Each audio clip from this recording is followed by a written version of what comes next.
This is the news in brief from the United Nations. The UN's political affairs chief on Monday expressed great concern over the dangerous military build-up taking place between Russia and the NATO alliance over a possible Russian incursion into Ukraine. Rosemary DiCarlo told ambassadors in the Security Council the Secretary-General had made clear there can be no alternative to diplomacy and dialogue, there should not be any military intervention in the context of Ukraine, and that diplomacy should prevail. We therefore welcome the steps taken so far by all involved to maintain dialogue. We urge and expect all actors to build on these efforts and to remain focused on pursuing diplomatic solutions by engaging in good faith. Ms. DiCarlo said the United Nations was committed to the sovereignty and territorial integrity of Ukraine and that UN agencies in the country were committed to continue delivering aid to nearly 3 million in need of assistance there, the majority living in non-government controlled areas. The UN chief, Antonio Guterres, marking the first anniversary of the military coup in Myanmar, said that he stands in solidarity with the people, calling for a return to an inclusive democratic society. In a statement issued by his spokesperson, the Secretary-General outlined the crises which have resulted due to an intensification of violence, major human rights violations, rising poverty and hunger. The multiple vulnerabilities of all people across Myanmar and its regional implications require an urgent response, he said. Furthermore, humanitarian access to people in need is critically important for the United Nations and partners to continue to deliver on the ground, he said. Armed forces and all stakeholders must respect human rights and fundamental freedoms, added Mr. Guterres, arguing that the people of Myanmar need to see concrete results.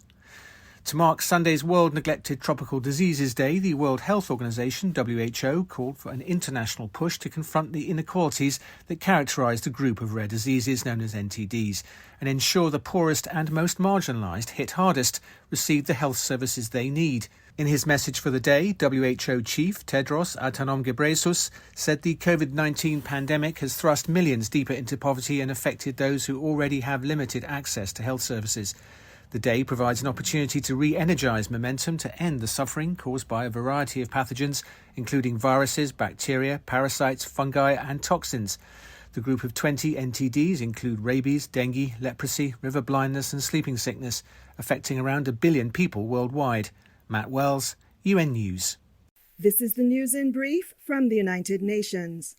Tens of thousands of tons of medical waste generated by the response to the COVID-19 pandemic has put tremendous strain on the environment and healthcare waste management systems, a new report from the World Health Organization, WHO, said on Tuesday. The new analysis says the volume of mostly plastic and chemical waste threatens human and environmental health everywhere and exposes a dire need to improve waste management practices. Authors say the study, based on one specific shipment of 87,000 tons of personal protective equipment, or PPE, doesn't take into account waste generated by the public, such as disposable masks. They point out that 140 million test kits, including 731,000 liters of chemical waste, have been shipped so far, while more than 8 billion doses of vaccine have been administered, producing 144,000 tons of additional waste. Turning now to Myanmar, where a new and stronger course of international action is needed 1 year into the military coup, according to the UN independent expert on the human rights situation in the country, Tom Andrews. In a video released on Tuesday, the first anniversary of the coup, he urged governments to take strong, meaningful steps to cut the junta's access to weapons, funds, and legitimacy. The video also features the voices of some of the people whose lives have been upended by the takeover, such as a man who has gone into hiding after a warrant was issued for his arrest. His family, including young children, was subsequently abducted and imprisoned. The UN continues to push for a peaceful resolution to the crisis in Myanmar. On Monday, UN Special Envoy Noeleen Heyzer said, although violence and brutality have only intensified, a window of opportunity still exists to build on the country's unique unity across religious, ethnic, and communal lines. UN Secretary-General Antonio Guterres has condemned the launch of a possible intermediate-range ballistic missile by the Democratic People's Republic of Korea, the DPRK, on Sunday, his spokesperson said in a statement. The move breaks the country's moratorium announced in 2018 on these launches and is a violation of UN Security Council resolutions. It is of great concern that the DPRK has again disregarded any consideration for international flight or maritime safety, the statement said. The UN chief urged the country, more commonly known as North Korea, to desist from taking any further counterproductive actions. Deanne Penn, UN News. This is the news in brief from the United Nations. Crucial changes are needed to protect workers' health while teleworking, two UN agencies said on Wednesday. In a new brief, the World Health Organization and the International Labour Organization outlined the benefits and risks of working from home. Among the benefits are an improved work-life balance, flexible working hours and less time spent commuting. It can also lead to higher productivity and lower operating costs.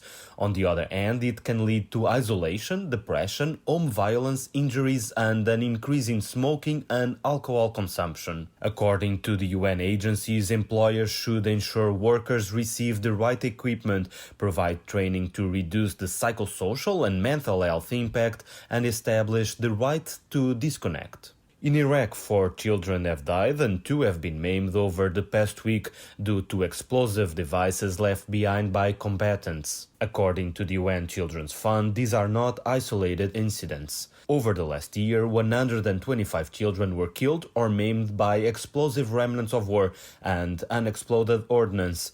UNICEF says stronger efforts are needed to reduce the harm they cause, especially to curious boys who try and pick them up, as the number of child casualties grew 67% compared to the previous year. In a statement, UNICEF urged all parties to accelerate efforts to clear existing mines. The agency also asked for better education programs, highlighting the dangers for both children and other community members at risk. Every year, the tobacco industry produces 6 trillion cigarettes containing filters mainly composed of microplastics. When broken down by sunlight and moisture, these plastics are released along with heavy metals and many other chemicals, impacting ecosystem health and environmental services. Now, the UN Environment Programme has launched a new partnership to fight this problem, announced on Wednesday. According to the agency, cigarette butts are the most discarded waste item. They are also the most common plastic litter on beaches. When ingested, these microplastics cause long-term mortality in marine life. They can also enter the food chain and cause serious health issues, including changes to genetics, brain development, respiration rates, and more. Alexandre Soares, UN News. This is the News in Brief from the United Nations. The rate of vaccination against COVID-19 in Africa needs to increase 6-fold if the continent is to achieve the UN-backed target of 70% coverage by the middle of this year. According to Thursday's regional briefing by the World Health Organization, only 11% of the population are fully vaccinated so far.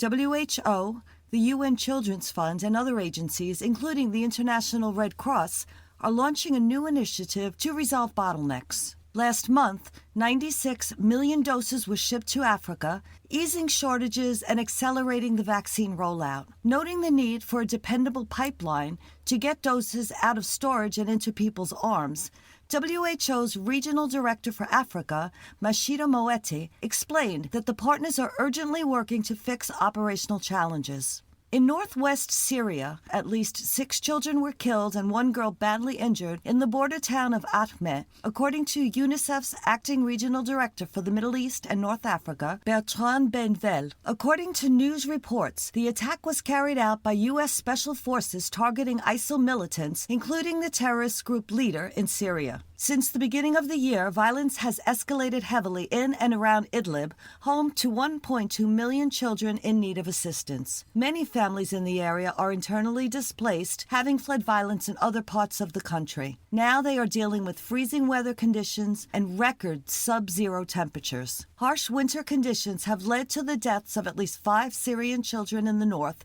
over the past 2 weeks alone. Food prices around the world surged in January, largely due to shortages in the supply of vegetable oils, the Food and Agriculture Organization reported on Thursday in its latest food price index. The monthly index showed prices for major oils bought and sold rose across the board, including crude oil. FAO's Director of Markets and Trade Division warned that supply constraints and reduced export availability had pushed vegetable oil prices up to an all-time high, the impacts of which will not ease quickly. He noted that labor shortages and unfavorable weather have added to the surge. Dairy prices increased by 2.4%, its fifth consecutive monthly rise, with the steepest increases registered for skimmed milk powder and butter. Down 3.1% from December, sugar was the only food commodity to post a decrease. Liz Scafidi, UN News. This is the news in brief from the United Nations.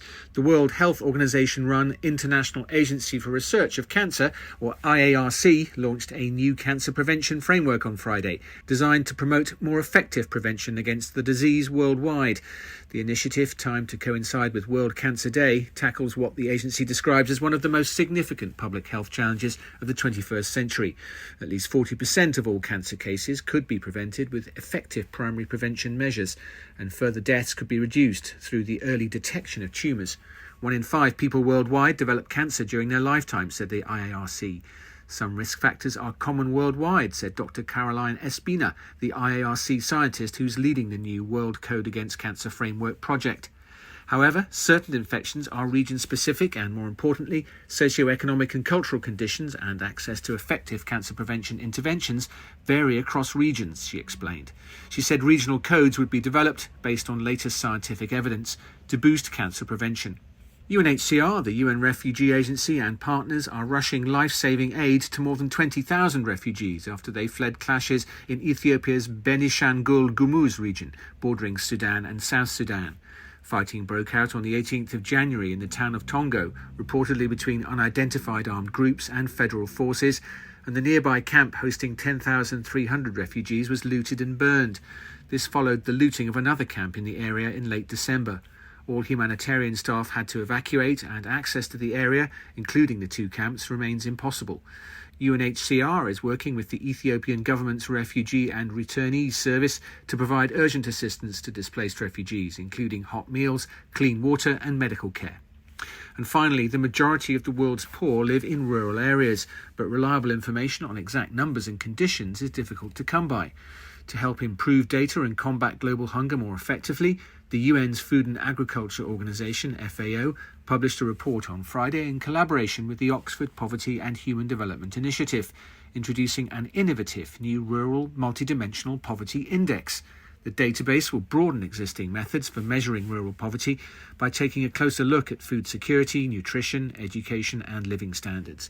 It will also include new data on access, or the lack of it, to farm tools, and detail on environmental risks, together with access to social protection. Matt Wells, UN News.